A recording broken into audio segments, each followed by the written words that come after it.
بسم الله الرحمن الرحيم. رب اشرح لي صدري ويسر لي أمري واحلل عقدة من لساني يفقهوا قولي. السلام عليكم ورحمة الله وبركاته. Today I'd like to clarify a couple of things about the conflict that's going on in Gaza. Now, if anybody thinks that these events started on the 7th of October 2023, then they must have been living under a rock for the past 80 years. What we have seen in Gaza is basically a reaction to being in a concentration camp for 16 years. If you put people in a concentration camp for 16 years, eventually they are going to actually do something about it. And that is what they did. Now, yes, Hamas is a proscribed terrorist organization, according to the US and the UK and France and some other countries, but it isn't according to the United Nations. We're not talking about Hamas here. We're talking about the entire resistance that is legitimate. It is a legitimate thing for a nation that is under occupation to try and liberate itself by all means necessary, and that is enshrined in international law. Now, when we talk about international law, it is only the Zionist entity that feels so emboldened that their officials can publicly threaten and promise that they will commit crimes against humanity.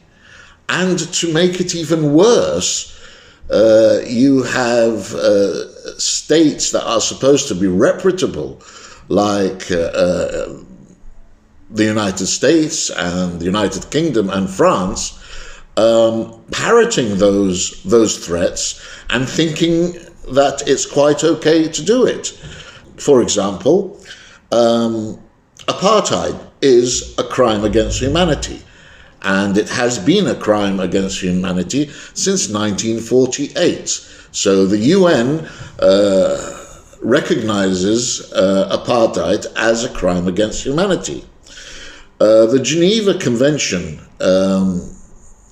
considers collective punishment to be a crime against humanity under Article 33 of the Fourth Geneva Convention of 1949. That same convention, Article 53, says that to actually deliberately starve a population as a means of warfare is a war crime and a crime against humanity. It is also a crime against humanity to forcibly displace a population. In fact, that's considered genocide. And the Zionist entity have, in the last week, openly said they're going to do these things. And their allies have openly agreed that it's okay to do. So, so much for the United Nations, and so much for the League of Nations, and so much for a civilized world. Now, apart from the obvious propaganda and debunked stories of beheaded babies and raped women, there are some other little gems of propaganda that many people do not realize. Now, if we look at terms such as settler, comes to mind when you hear settler, comes to mind a family or a man and a wife or whatever with children coming to settle and have a little farm, like kind of Little House on the Prairie business. where in reality settlers are armed to the teeth criminals who are extremists, who have committed crimes and have actually gone on rampages through villages, through cities. They have even done it in Jerusalem. Settlers don't only hate Muslims, they actually spit at Christians. So they are not these benign people who want to just live. A settler is a person who is usually of European descent, who has got a European passport and has got a nationality, has got a nation, and he decides that because I am Jewish, I have got a chance to go and steal somebody's house and steal somebody's land. And I have got a chance to become a first-class citizen in an apartheid state. And those settlers that come from Ethiopia, in fact, according to Israeli law, have to be sterilized before they are allowed settlement, because Israel does not want too many black people there. And the reason they think that they can do it is because of their interpretation of Judaism, where according to them, Goyim, who are all non-Jews, should either be killed or are created to serve Jews. That is their religion. That is their belief. Hence the level of contempt. Anecdotally, if you notice that they spit on Christians, the reason why they spit on Christians and they don't spit on Muslims is because they believe that Muslims are monotheists, therefore just their enemies, but Christians are polytheists, therefore they believe that Christians are filthy, and a filthy thing is spat on. So that is the actual reason why they spit on Christians. Another thing we hear about the victims or who lived in a kibbutz. Kibbutz are not nice little hippie communes where they grow organic tomatoes. They are heavily fortified military bases that are used as bases to actually take land from the indigenous population and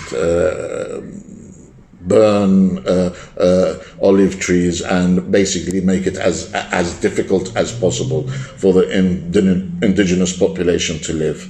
So let's not be thrown by these nice little terms. They are not correct.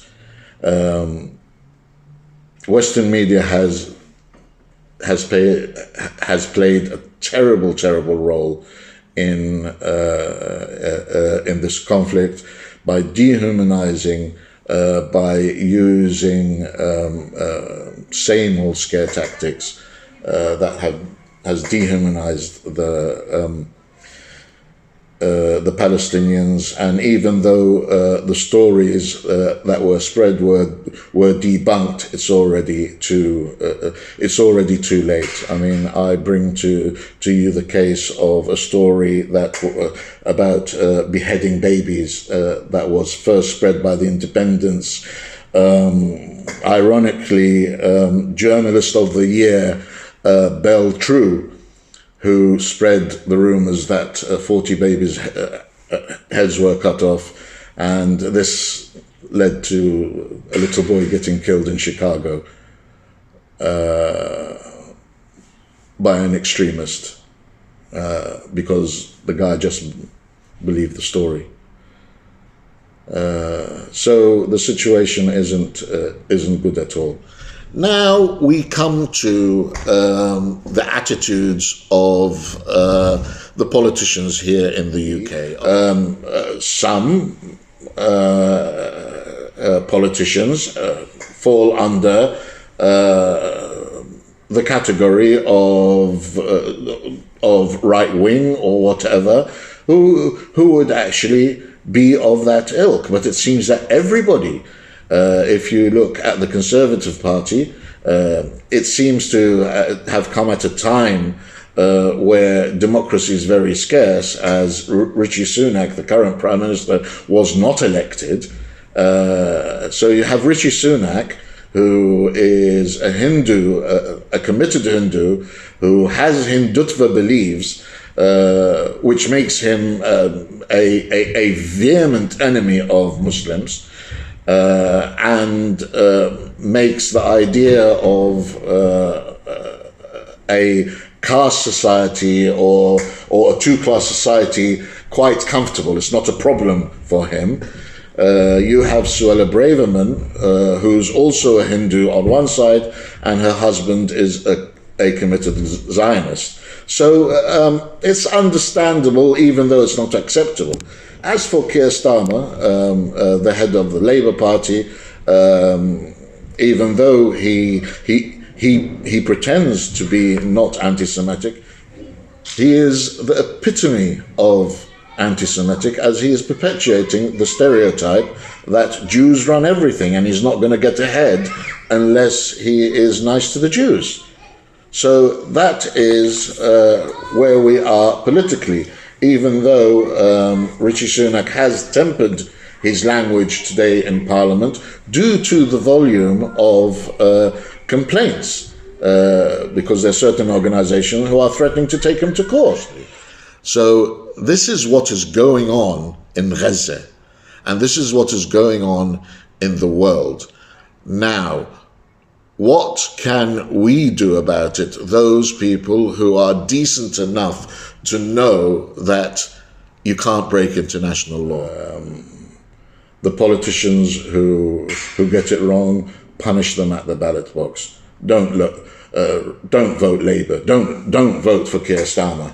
Even though I know probably the uncles are going to be convincing people to vote Labour in the mosques as usual, in the hope of some planning permission or some silly thing like that. So punish them at the ballot box. Complain about media stories that are inaccurate, because they do lead to people dying. And we have seen that. I ask Allah to make it easy for the people in Palestine. And أقول قولي هذا واستغفر الله لي ولكم ولسائر المسلمين. والسلام عليكم ورحمة الله وبركاته.